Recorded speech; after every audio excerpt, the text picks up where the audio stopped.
नमस्कार दोस्तों, मेरे चैनल पर आप सभी का यहाँ आपको सिंधी कथाएं और मोर मिलेगा। तो अगर आप मेरे चैनल पर पहली बार आए हैं तो चैनल को कर लीजिए सब्सक्राइब, पास में दिए हुए बेल बटन पे भी क्लिक कीजिए, जिससे कि आपको मेरी नई वीडियो की नोटिफिकेशन सबसे पहले मिले। सावन का महीना यानी शिव जी का महीना, तो शिव जी के महीने में हम करेंगे गोगल वीर की कथा। गोगल यानी नाग देवता।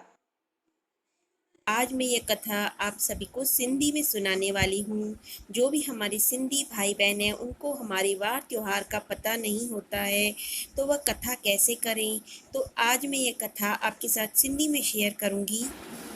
जय झूलेलाल। सावण आयो, ॾिण खणी आयो। सावण जे महीने में सभु त्योहार पवंदा आहिनि। सावण जे महीने में भॻवान शिव जो महीनो आहे। सावण जे महीने में नाग पंचमी ईंदी आहे। इन ते छा करिबो आहे? हिकिड़े ॾींहुं पहिरीं मिठी मानियूं पचाइबियूं आहिनि, यानी मीठी रोटी पचाइबी आहे। खटो भतु ठाहिबो आहे ऐं ॿिए ॾींहुं सुबुह जो नाग जी पूॼा करिबी आहे। ॿिए ॾींहुं सुबुह जो मखण ठाहिबो आहे। सभिनि खां पहिरीं न्याणीअ जी मिठी मानी कढी पंहिंजे घर जे मंदर में भोग लॻाए करे पोइ मंदर में वञिबो आहे। मंदर में कंहिं बि पीपल जे वण जे हेठां सभु सिंधी लेडीज़ जेके आहिनि मायूं गॾिजी करे पूॼा कंदियूं आहिनि। पूॼा में छा छा खणी वञिबो आहे उहो मां तव्हांखे ॿुधायांव थी। जल जो लोटो, कचो खीर, सिंदूर, वस्त्र, पुसियल चणा यानी चणा दाल, मानी ऐं मखण ऐं छेणो ऐं ॿियो लौंग खणी वञिबा आहिनि। सभिनीनि खां पहिरीं गोबर सां गोगल जी प्रतिमा ठाहिबी आहे। उनखे कचे खीर जो छंडो हणी उनखे सनानु कराइबो आहे। उनखे वस्त्र पाइबा आहिनि ऐं कुमकुम जो तिलक हणिबो आहे। ऐं कथा हाणे मां तव्हांखे हिन जी कथा थी ॿुधायां।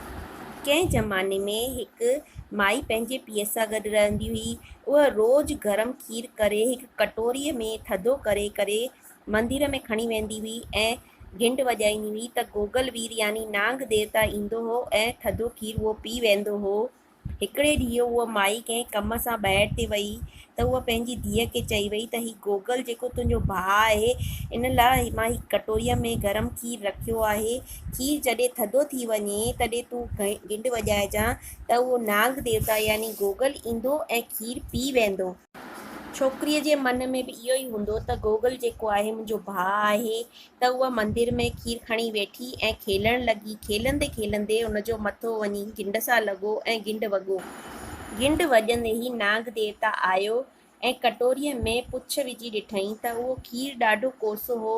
त मन में उनखे ॾाढो गुस्सो आयो त उहो चवणु लॻो त हिन ॼाणी करे हीअ सभु कयो आहे, हाणे हिनखे मां ॾुहाग ॾींदसि। छोकिरी जॾहिं वॾी थी, उनजी शादी थी, उहा घोट सां गॾु शादीअ जी राति जो चौपड़ रांदि करणु लॻी त नांग अची उनजे घोट जे बूट में अची लिकी वेठो। रांदि कंदे ॿई ज़ाल मुड़ुसु अची विड़िया ऐं ज़ाल चवणु लॻी त मूंखे पंहिंजे भाउ गोगल जी कसम आहे, इहा रांदि मूं ई खटी आहे।